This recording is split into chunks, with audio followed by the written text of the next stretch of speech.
Bapak Ibu Saudara,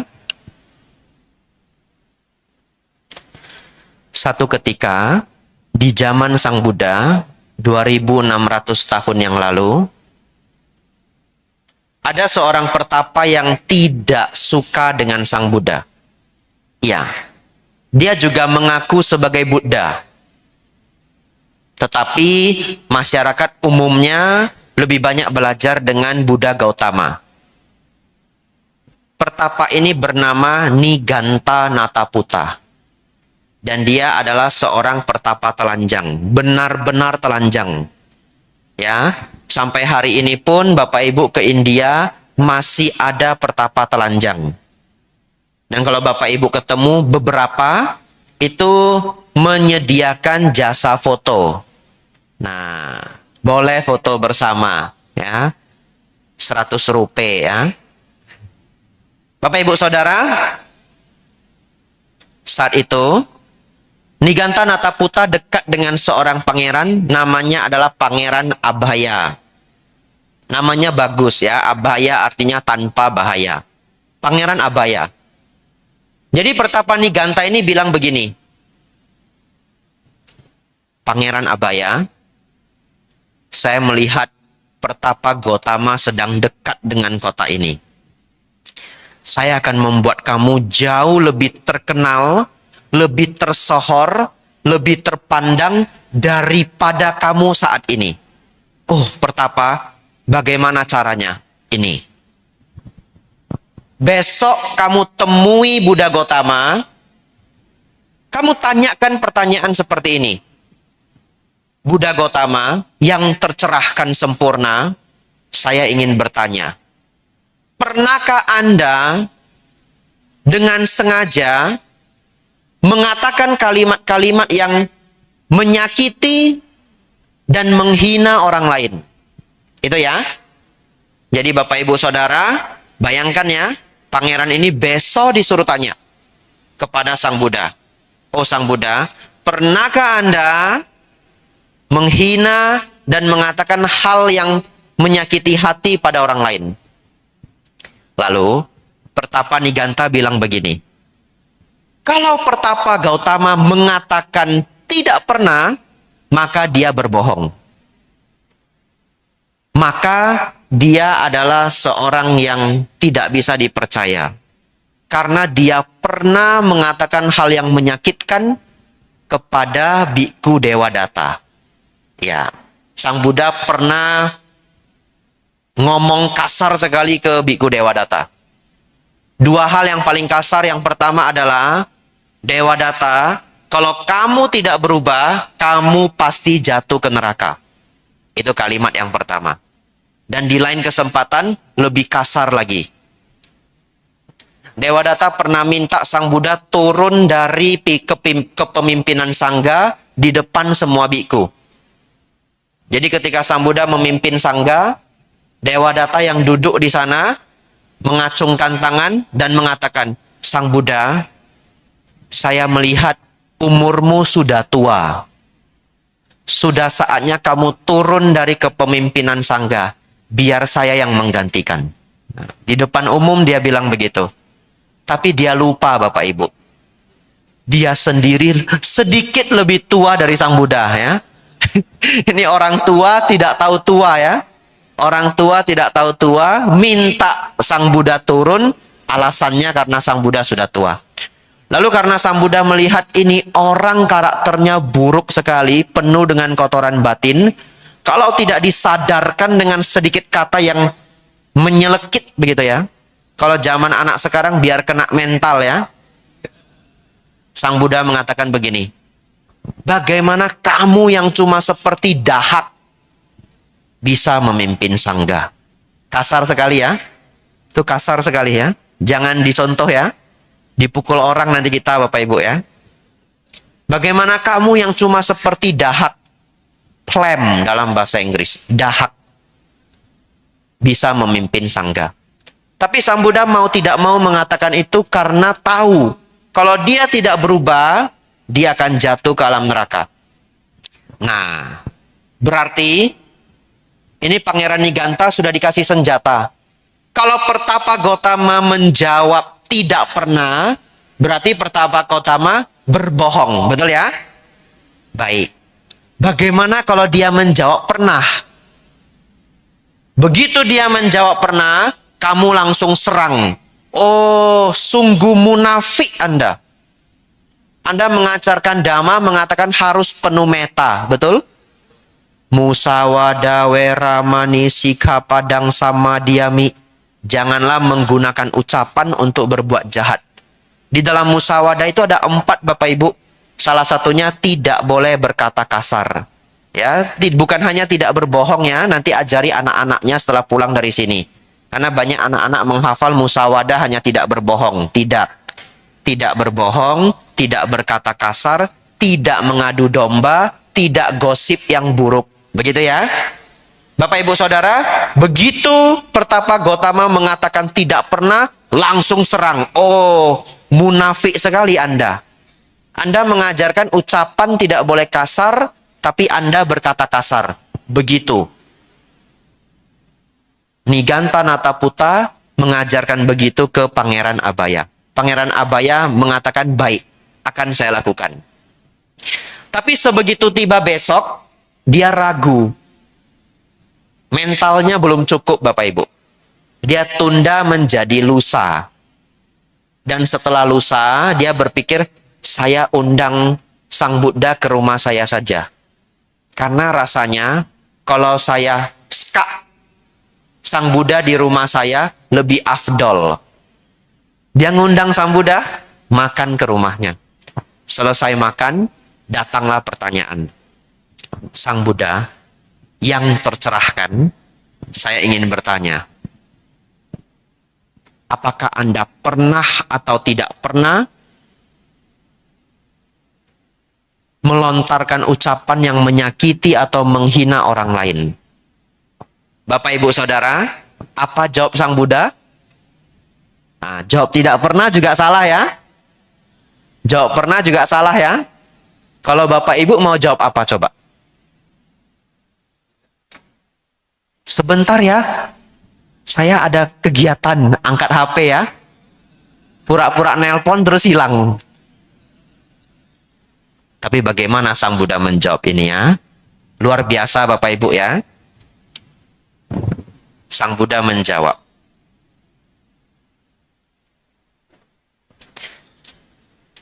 Tidak ada. Ini jawabannya saya tulis, saya translate dulu ya. Bapak Ibu menunggu ya. There is no simple yes or no answer to that question. Saya terjemahkan ya.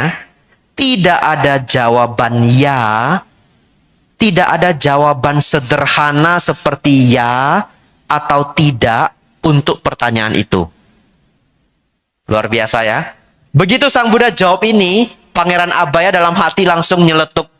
Sudah kalah Anda Niganta Nataputa. Betul ya? Tapi Sang Buddha melanjutkan. Pangeran, saya ingin bertanya. Jika ada seorang anak kecil yang lucu, anakmu sendiri, ya, Bapak Ibu di sini pada punya anak? Punya ya? Hampir semua punya anak ya, kecuali saya ya. Pangeran Abaya, bila anakmu yang lucu datang dan duduk di pangkuanmu, tapi dia sedang bermain memegang kayu atau batu. Lalu tiba-tiba batu itu dia masukkan ke mulut. Dan batunya cukup besar. Apa yang akan Anda lakukan? Coba Bapak Ibu pernah jadi orang tua toh? Kalau tiba-tiba anaknya yang Bapak Ibu sayang masukkan batu ke mulut, apa yang akan Anda lakukan? Keluarin toh? Tapi anak-anak belum tentu mau keluarin toh? Dia tutup mulutnya. Apa yang akan Anda lakukan? Pasti Anda congkel. Betul ya? Pasti Anda congkel. Saya belum pernah punya anak ya.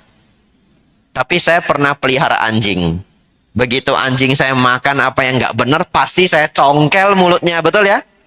Dan kadang anak itu kita congkel mulutnya sampai berdarah, yang penting batunya keluar. Kalau setelah Anda melakukan itu, Anda ditanya, pernahkah Anda menyakiti anak Anda? Susah jawabnya ya. Betul ya? Sang Buddha mengatakan, seperti itulah jika sebagai seorang Tathagata, jika satu perkataan itu tidaklah benar, maka tidak akan saya katakan. Yang kedua, jika perkataan itu tidak membantu, tidak membawa manfaat, maka tidak akan saya katakan. Perkataan yang saya keluarkan itu adalah perkataan yang tidak bohong, jujur, yang membawa manfaat dan sweet to hear, manis didengar. Lalu Pangeran Abhaya ingat, katanya harus jujur, bermanfaat, dan manis didengar. Bahkan Sang Buddha mengatakan, kalau yang tidak benar, beliau mending menahan mulutnya. Artinya beliau memilih diam. Kalau tidak membantu, walaupun itu kebenaran, tidak ada manfaatnya, beliau juga akan menahan untuk tidak berbicara. Beliau hanya berbicara jika sesuatu itu adalah kebenaran, sesuatu itu membawa manfaat, dan manis didengar. Pangeran Abhaya langsung ingat. Kan tadi menghina orang lain, betul ya? Lalu dia bertanya, tapi bagaimana Bante? Kalau ucapan itu adalah kebenaran, ucapan itu membawa manfaat, tapi tidak manis didengar. Sang Buddha mengatakan, tetap akan saya katakan ketika waktunya tepat. Itu menjawab semua trik dari Niganthanata Putta.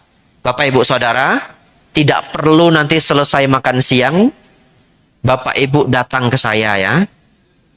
Bante, pernahkah Bante? Ya, jangan ya. Selanjutnya Bapak Ibu Saudara, ini satu HVS ya. Sudah jam 10 lewat 5 menit Bapak Ibu ya. Tidak terasa sudah 15 menit ya. Bapak Ibu Saudara, ini pelajaran sangat bagus. Baru saya sadari seminggu yang lalu. Seminggu yang lalu saya tiba-tiba mendapatkan inspirasi dan ingin saya bagi ke Bapak Ibu. Bagus sekali. Ya. Dan ini berhubungan dengan cerita yang tadi.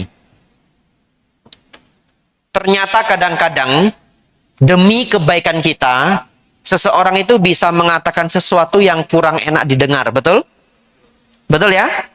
Karena itu seperti mencongkel batu dari mulut kita. Tapi tidak semua orang bisa menerima. Oleh karena itu ada dua jenis orang Bapak Ibu, yang bijaksana dan yang tidak bijaksana. Sang Buddha di zamannya menggunakan kata yang cukup kasar. Tapi kita tidak tahu apakah di zaman itu memang kosakata itu adalah biasa. Apakah kosakata itu adalah normal. Sang Buddha senang menggunakan kata orang bijaksana dan orang bodoh. Jadi bodoh dalam ajaran Sang Buddha itu artinya tidak bijaksana. Bukan bodoh IQ-nya. Tapi yang disebut bodoh itu karena tidak merawat sila, tidak suka berbuat baik, tidak mau mempraktikkan dhamma atau belajar dhamma. Bapak Ibu Saudara, ada dua jenis orang. Orang bijaksana dan orang tidak bijaksana. Kalau kita ganti bahasanya, orang besar dan orang bodoh. Orang bodoh Bapak Ibu Saudara yang tidak bijaksana selalu melihat saran, kritik, dan omongan sebagai hinaan. Ingat ya. Kalau Bapak Ibu pernah ketika diberi saran sama orang, diberi omongan, diberi kritikan, kemudian Anda muncul pemikiran, dia hina saya ya. Sepertinya dia merendahkan saya ya. Maka Bapak Ibu saya terus terang, saya pun pernah. Saya pikir Bapak Ibu hidup selama ini pasti pernah mengalami ini. Ya, apakah sekarang, apakah dulu waktu remaja, apakah dulu waktu kecil. Tapi kalau kita mendapatkan omongan kemudian kita marah, kita merasa dihina, artinya pada saat itu kita sedang tidak bijaksana. Sedangkan sebaliknya, orang besar mengambil saran, kritik, omongan sebagai pelajaran. Bahkan lebih ekstrim lagi Bapak Ibu. Kadang-kadang ada orang yang tidak suka sama kita, benci sama kita. Karena dia benci sama kita, apapun yang dia lihat dari kita itu semua jeleknya aja. Betul ya? Iya. Lalu satu ketika dia datang ngomong-ngomong di kantor. Kita lagi duduk. Ada loh ya orang ya, hebat sekali. Setiap hari datang itu pasti 15 menit setelah masuk kerja. Mentang-mentang pangkatnya tinggi. Jadinya kita semua harus nunggu. Kita disindir-sindir Bapak Ibu. Contoh ya. Contoh kan tidak pakai nama. Tapi yang telat 15 menit sehari setiap hari cuma kita. Kesal enggak Bapak Ibu dibegitukan? Umumnya kesal ya. Umumnya kesal. Jarang ada orang dibegitukan bahagia. Wah, saya dicela. Terima kasih. Nggak ada orang seperti itu ya. Mungkin yang seperti itu seorang anagami atau seorang arahat. Umumnya kesal. Tapi pertanyaan saya, apa yang dia lontarkan itu benar atau tidak benar? Kadang-kadang orang yang membenci kita, tidak suka dengan kita, itu menunjukkan kelemahan kita. Dan dia adalah orang paling jujur. Kita datang ke teman baik kita. Kayaknya tadi saya ngomong agak kasar ya. Menurut kamu gimana? Endaklah, sudah pas, sudah bagus, biasa aja kok. Memang dia yang salah. Nggak apa-apa ya ngomong begitu ya? Nggak apa-apa. Di depan kita ya. Pas teman kita ngumpul-ngumpul kita nggak ikut. Dia itu ngomong kasar sekali. Stres saya. Itu karyawannya dimarahi kasar sekali. Dia yang marah, saya yang takut. Nanti masuk SCTV. Seorang bos ditikam karyawannya 12 kali. Bersama temannya. Temannya kena getah ya. Bapak Ibu Saudara, teman kita sendiri kadang tidak bisa menunjukkan kelemahan kita. Tapi kadang ada orang, dia sebenarnya tidak suka sama kita. Datang dia ke kita. Kamu ini ngomong kasar sekali.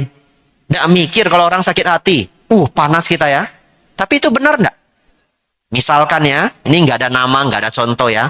Biar saya saja jadi contohnya, nggak apa-apa. Rela berkorban saya Bapak Ibu ya. Dia ngomong begitu, mungkin Bapak Ibu sakit hati. Tapi, ini ilmu pagi hari ini. Ini ilmu mahal Bapak Ibu ya. Setelah sakit hati, panas, marahnya berkurang, apa yang diucapkan itu coba direnungkan. Ya, iya ya. Ya, nggak usah ngomong kasar begitu dah. Ngomong baik-baik juga mereka dengar. Nanti tak kurangi intensitasnya. Begitu ya. Dia kurangi intensitasnya Bapak Ibu, kasarnya tinggal 50% ya. Kena tikam tinggal 6 ya. Yang tadi 12. Ya, contoh saja Bapak Ibu ya. Bapak Ibu Saudara, jangan lupa orang bodoh mendengar omongan, hinaan dan saran sebagai hinaan. Bapak Ibu pulang dari sini, mendengar omongan dari depan, dari belakang, janganlah terlalu marah. Ambil itu sebagai pelajaran. Kalau benar, kita berubah. Kalau tidak benar, Bante, senyum saja. Ya, karena jadi manusia itu memang seringnya begitu. Kalau duduk membicarakan orang, berdiri dibicarakan orang. Betul ya? Senyum saja, tidak apa-apa. Bapak Ibu Saudara, ini bagus ini ya.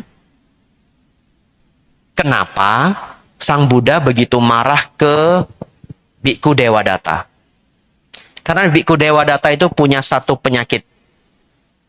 Bagi saya ini adalah penyakit yang paling tidak pantas dimiliki oleh umat Buddha. Saya cerita ini ke banyak provinsi. Nanti Bapak Ibu dengar rekaman video saya, ulang-ulang ini tak angkat-angkat. Kenapa? Karena ini penting sekali. Karena Bhikkhu Dewadatta itu pecemburu Bapak Ibu. Ya, dia sangat cemburu. Sepupunya sendiri, keluarganya sendiri menjadi pimpinan sangga, dihormati bahkan oleh para raja. Sang Buddha dulu dihormati oleh para raja. Raja Bimbisara, Raja Pasenadi. Beliau dipuji oleh orang-orang besar.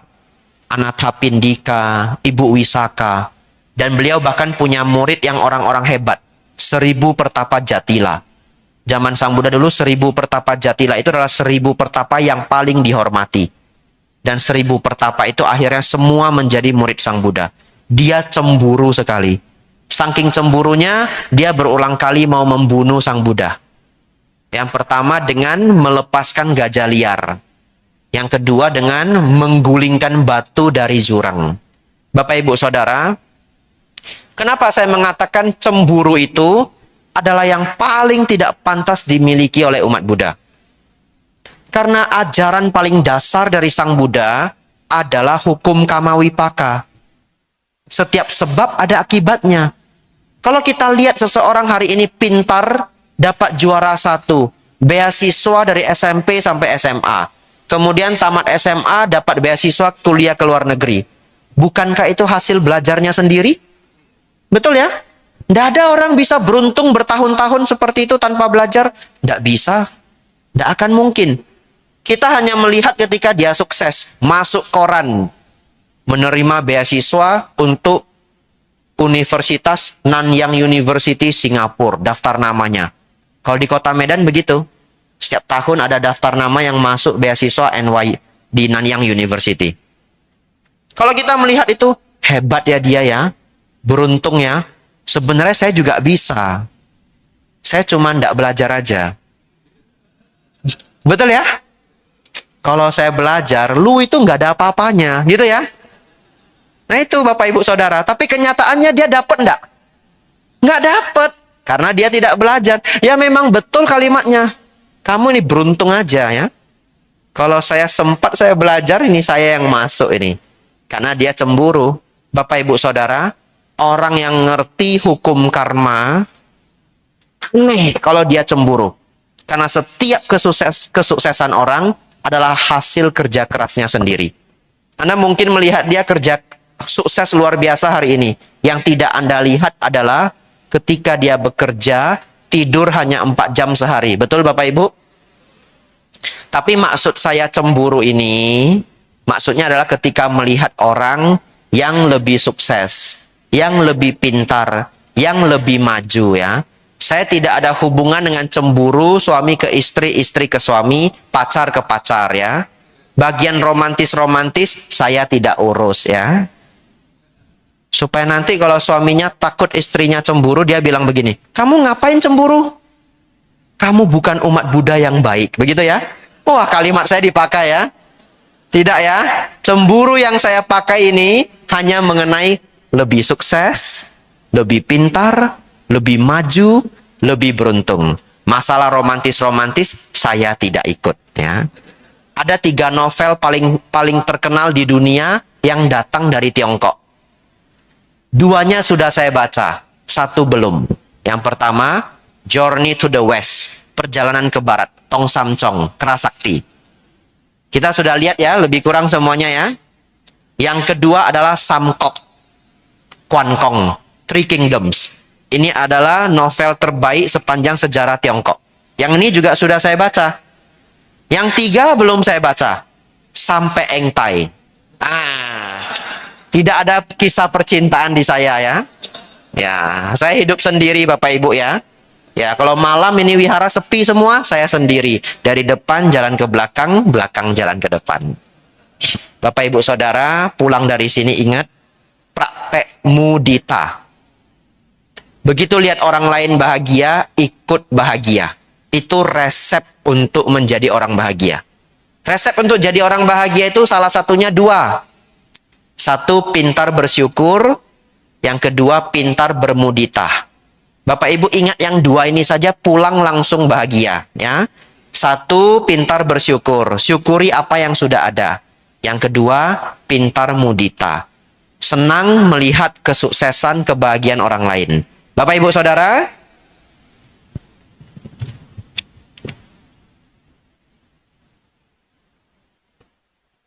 bagian terakhir ya. Hari ini tanggal berapa? Tutup tahun.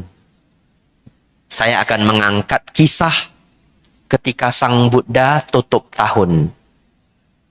Ada ya, tapi bukan Sang Buddha old and new ya. Tutup tahun Sang Buddha adalah Mahaparinibbana. Beliau wafat. Ini terakhir bagian bagaimana beberapa kisah menjelang beliau wafat.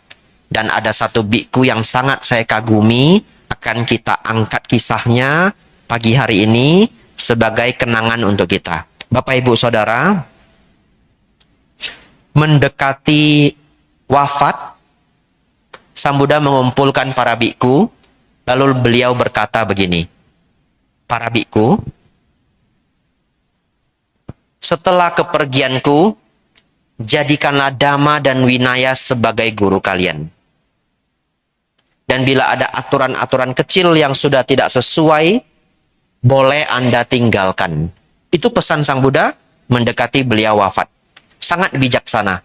Yang pertama, beliau tidak mengangkat pengganti. Betul ya?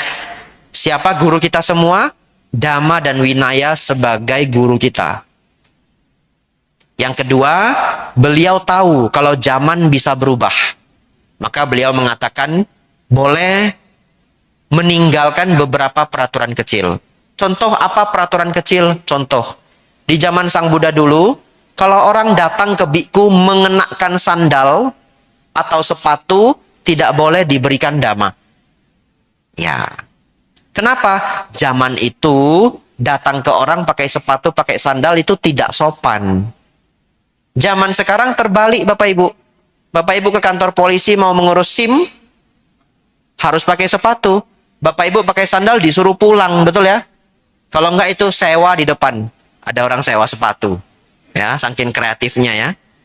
Nah, kalau Bapak Ibu bawa teman, nah itu sepatu temannya pinjem. Jadi Bapak Ibu Saudara, kalau sekarang saya duduk di wihara, anteng-anteng duduk ya, sore-sore, ada orang tidak dikenal datang ke saya pakai sepatu, terus dia tanya. Kalau yang nggak kenal itu panggilannya lucu-lucu. Biksu, selamat sore. Kadang, Pak Biksu, selamat sore. Betul, panggilannya unik-unik. Jadi dari panggilan itu saya tahu kalau dia bukan Buddhis. Suhu, selamat sore. Ya. Ada satu yang paling lucu, seumur hidup saya. Susah saya jawabnya. Mau jawab salah, nggak jawab salah. Oh Buddha, selamat sore. Kata gitu. Iya betul. Tapi kan betul ya, saya agama Buddha, betul ya? Dia bingung mau manggil saya apa. Saya di Wihara Mendut sore-sore, Buddha selamat sore. Ya Pak, selamat sore. Jawab juga ya. Kalau enggak nanti dibilang apa? Itu Buddha sombong sekali ya. Buddha selamat sore. Ya Pak, ada apa? Buddha, boleh saya bertanya? Wah, sudah mencapai nibbana saya. Pak, jangan panggil Buddha. Itu guru saya. Panggil apa? Panggil apa aja boleh. Pak ya boleh. Tak bilang begitu ya? Ya, kenapa saya bilang Pak ya boleh? Karena Bante itu artinya yang mulia. Kan tidak nyaman saya minta orang manggil saya yang mulia. Kecuali umat Buddha. Kecuali dia nanya, biasa dipanggil apa Pak? Oh, kalau umat Buddha manggil saya Bante. Ngerti maksudnya ya? Ya, panggil Pak ya juga boleh. Bapak Ibu Saudara, pernah saya capek sekali ya pulang dari luar kota. Karyawan wihara manggilin tukang pijat ke saya. Bapak-bapak sudah tua, umur 50-an. Karena saya sudah capek sekali, besok harus berangkat ke luar kota. Bapak Ibu Saudara, saya dapat panggilan terbaru. Nah, ini new edition ya. Karena kan dia lebih tua dari saya, umur 50-an. Saya dipanggil Mas Bante. Bapak Ibu Saudara,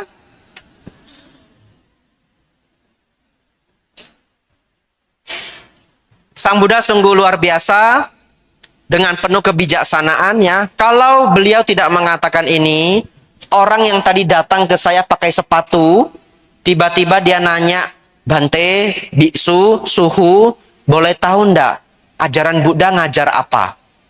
Masa saya lihat dia pakai sepatu, saya jawab, maaf Pak, Bapak pakai sepatu. Saya tidak boleh jawab. Apa hubungannya dengan sepatu? Mohon maaf. Gitu ya. Tidak mungkin toh. Pakai topi, ada yang pakai topi tidak boleh mengajarkan dhamma. Sudah tidak relevan. Zaman sekarang kita puja bakti seperti ini, kadang-kadang orang non-Buddhis itu ikut loh. Betul ya? Coba itu kesempatan dia ingin belajar apa sih agama Buddha. Tapi karena dia pakai topi terus diusir sama saya misalkan, apa pandangan dia terhadap umat Buddha setelah itu? Betul ya? Pak yang pakai topi di belakang sakit ya? Enggak Bante, saya tidak sakit. Ya, silahkan keluar dulu. Apa salah saya pakai sepatu? Mohon maaf, undang-undangnya di wihara begitu. Pakai topi ya? Kenapa pakai topi ya? Kadang saya diam aja. Saya diam aja. Mungkin bukan umat Buddha atau belum tahu. Tapi di zaman dulu kalau pakai topi ketemu biku tidak sopan. Zaman sekarang ya tidak ada cerita begitu ya. Ada orang senang pakai topi, rapi dia berpakaian, rapi, bersih, yaitu sudah menunjukkan kesopan santunan. Mungkin kepalanya luka, betul ya? Ya, mungkin kepalanya luka ya. Atau mungkin dia baru selesai pabaja ya. Bapak Ibu Saudara. Lalu, Sang Buddha memberi kesempatan untuk para biku untuk bertanya.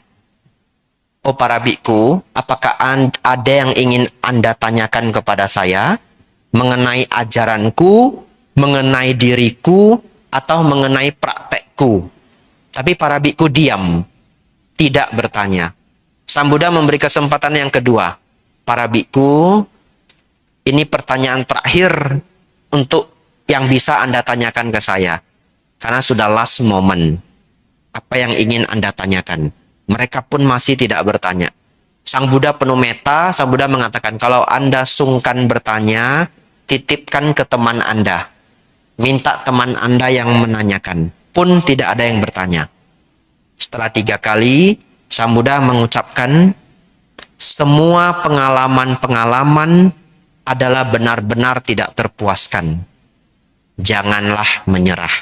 Ya, ini ungkapan Sang Buddha yang terakhir. Bapak Ibu Saudara, nah ini bagian paling luar biasa ya. Ketika Sang Buddha sudah berbaring dan akan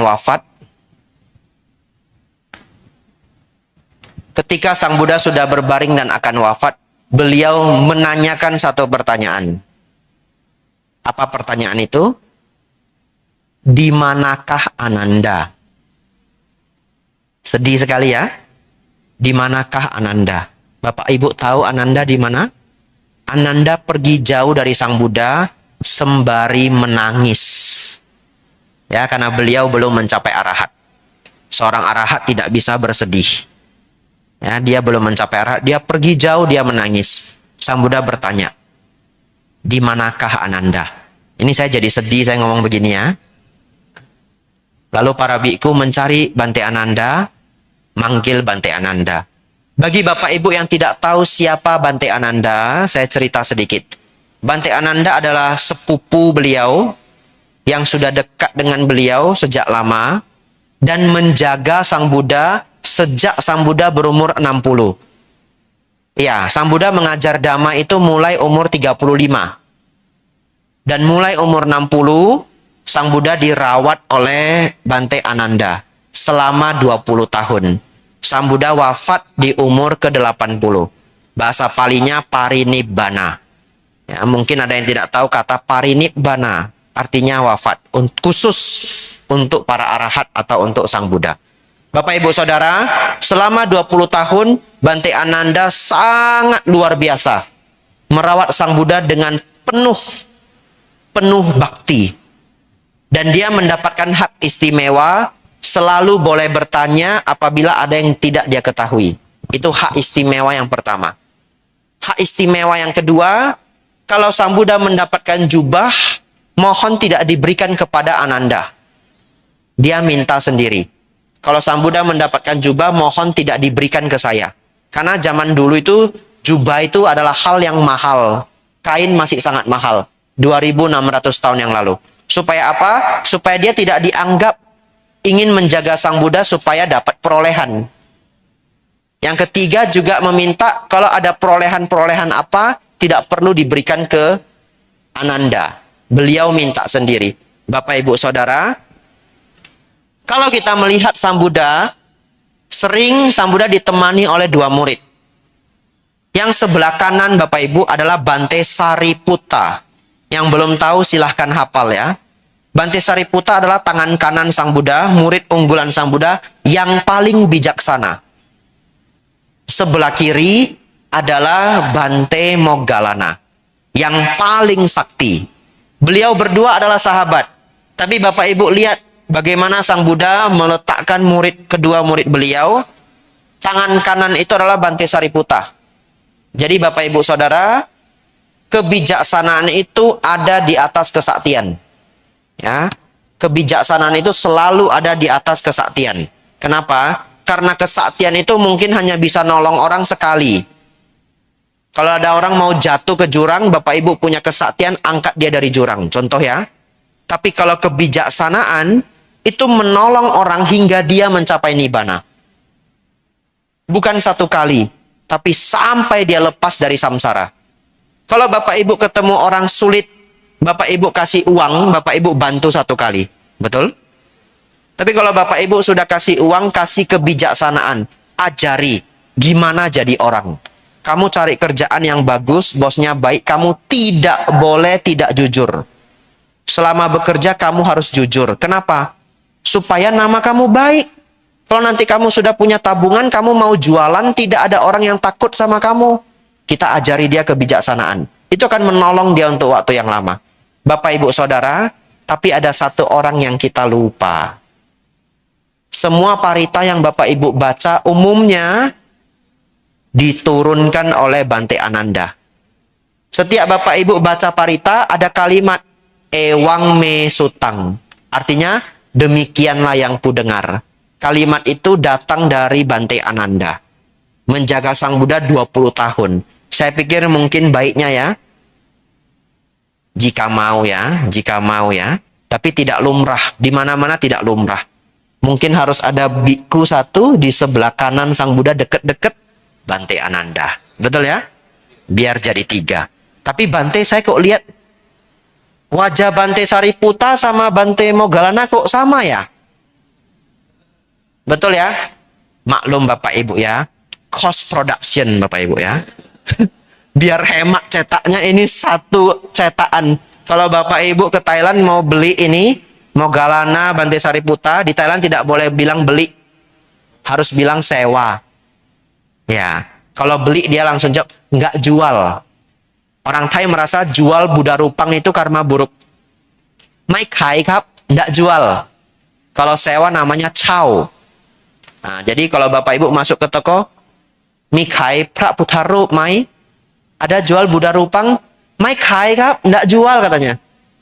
Harus bilang, chow dai mai, sewa boleh ya.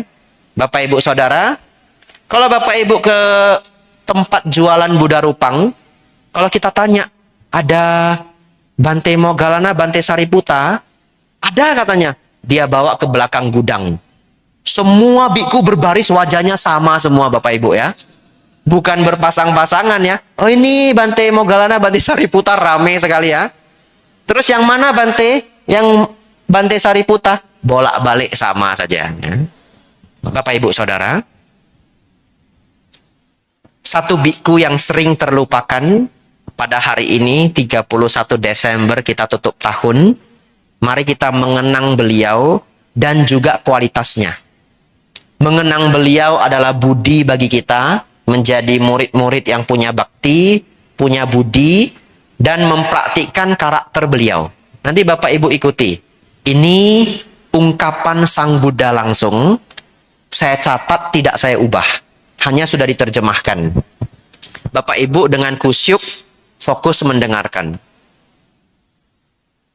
Setelah Ananda mendekati Sang Buddha, dia hapus air matanya, lalu dia namaskara. Sang Buddha mengatakan ini. Ananda, janganlah bersedih. Ingatlah apa yang selama ini saya ajarkan. Sejak dari sangat awal, bahwa setiap orang yang kita cintai, semua yang kita sayangi, akhirnya akan mati. Tubuhku ini akan mati seperti yang lainnya. Ananda, sahabatku, untuk sepanjang tahun-tahun ini kita telah bersama. Kamu telah berbakti, baik, bisa dipercaya, dermawan. Sekarang saatnya kamu berbakti untuk dirimu sendiri, berjuang mencapai kebebasan. Para biku, setiap Buddha di masa lampau dan setiap Buddha di masa depan selalu memiliki asisten dan sahabat seperti Ananda. Bijaksana, pintar, dan selalu membantu. Ketika orang-orang mendatangiku, apakah para biku, bikuni, atau umat awam, mereka selalu menjadi sangat gembira dengan apa yang Ananda katakan. Digha Nikaya 16, Maha Parinibbana Sutta. Bapak Ibu Saudara, inilah ungkapan yang sangat luar biasa dari Sang Buddha. 3 hal yang saya petik. Tentu kita sebagai umat Buddha mengambil Bante Ananda sebagai contoh berbakti dengan pantas yang kita berikan bakti, terutama para orang tua. Bapak Ibu, hari ini tanggal 31 Desember ya. Nanti pulang kalau orang tuanya tinggal satu rumah, ya beli makanan yang enak malam hari ini ya. Memberi bakti kepada orang tua. Bapak Ibu dekat dengan guru, paman, atau siapa yang sering memberikan ilmu untuk Bapak Ibu, nanti ucapkan tahun baru. Ya, tahun baru itu untuk semuanya, global, internasional.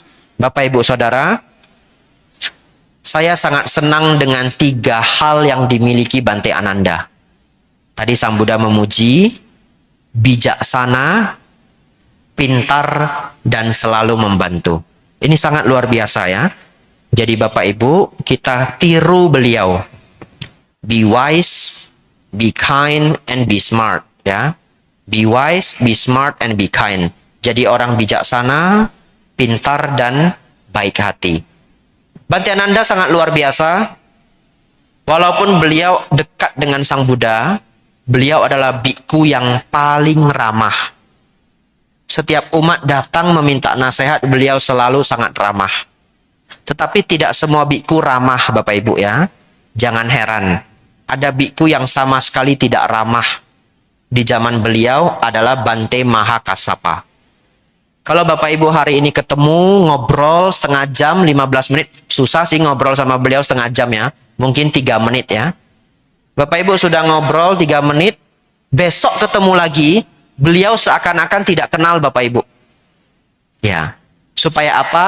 Supaya beliau tidak terganggu. Beliau senangnya menyendiri, mempraktikkan samadhi. Jadi kalau Bapak Ibu ketemu biku, kemarin sudah ngobrol, hari ini kok kayak enggak kenal. Nah, murid Bante Mahakassapa ya. Jangan marah ya. Ini Bantenya sombong sekali ini. Enggak jadi saya kasih dana makan, enggak jadi. Biar kurus aja, gitu ya. Jangan ya. Ya, beliaunya hanya tidak suka diganggu. Mungkin beliau meniru Bante Mahakassapa. Tapi ada biku yang ramah sekali. Nah ini, mengikuti Bante Ananda. Bapak Ibu Saudara, 50 menit sudah ya. Tidak terasa. Katanya ada tanya jawab ya. Boleh kita tanya jawab, masih ada waktu. Nah, terakhir ya. Dari tadi terakhir Bante tidak habis-habis ya. Karena saya lihat Bapak Ibu semangat, jadi saya tambah lagi ya.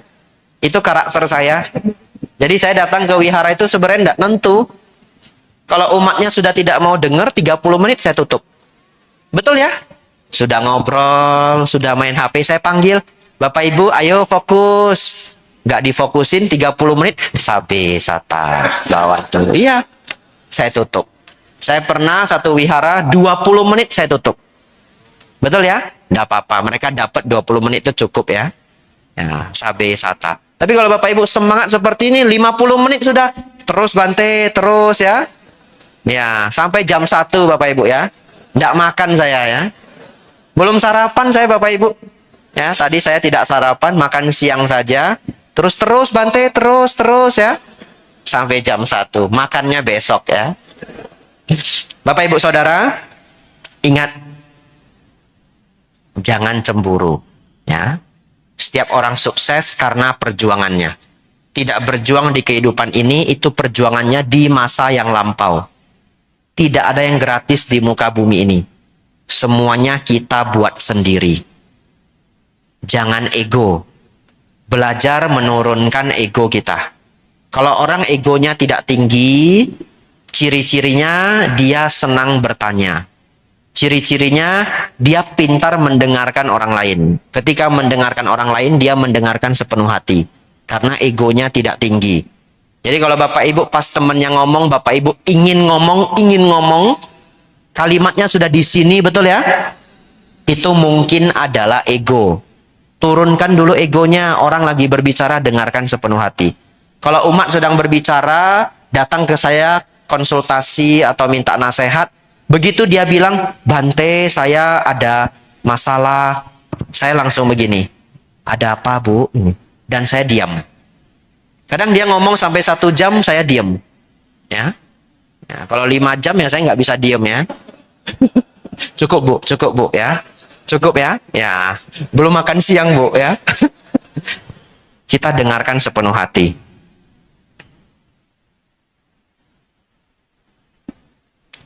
Terakhir, tutup ya. Ini tutup, ini beneran ya. Ini terakhir beneran. Nah, kertasnya simpen ya. Kalau ego kita tidak tinggi, kita jadi orang bahagia. Tidak gampang tersinggung. Ya. Jadi nanti Bapak Ibu turunkan ego, mendengarkan omongan orang yang tidak nyaman, biasa saja. Karena duduk membicarakan orang, berdiri dibicarakan orang. Diberi omongan, tenang saja. Sedikit kesal wajar. Nafas masuk, nafas keluar. Direnungkan. Ya, yang dia bilang benar. Ya sudahlah, nanti saya berubah. Ah, yang dia bilang nggak benar, senyum saja. Begitu ya. Bapak Ibu, semoga Bapak Ibu Saudara semakin maju dalam dhamma, semakin maju dalam kehidupan. Sabe sata bhavantu sukhitata. Semoga semua makhluk hidup berbahagia.